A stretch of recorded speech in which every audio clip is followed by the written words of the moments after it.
Hello guys, welcome back to Gadroid Tips, and in this video we're going to talk about how to fix Google Pixel 8 and 8 Pro is having not charging issue.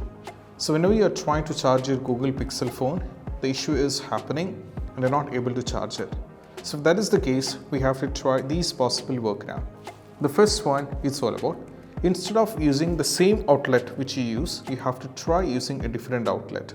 That is what you have to do as the basic step. I know this sounds very simple, but though you have to try a different outlet.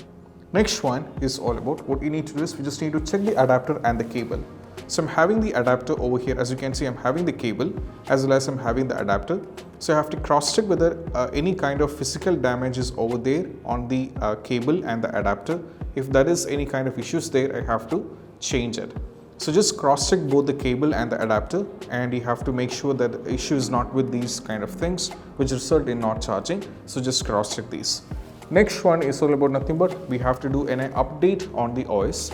Sometimes you might be running on the lower versions which can even cause the issue up. So we just need to update the OS. So just go over here, tap on the settings. Now from here keep scrolling down and navigate to system. Now keep scrolling down and navigate to system update.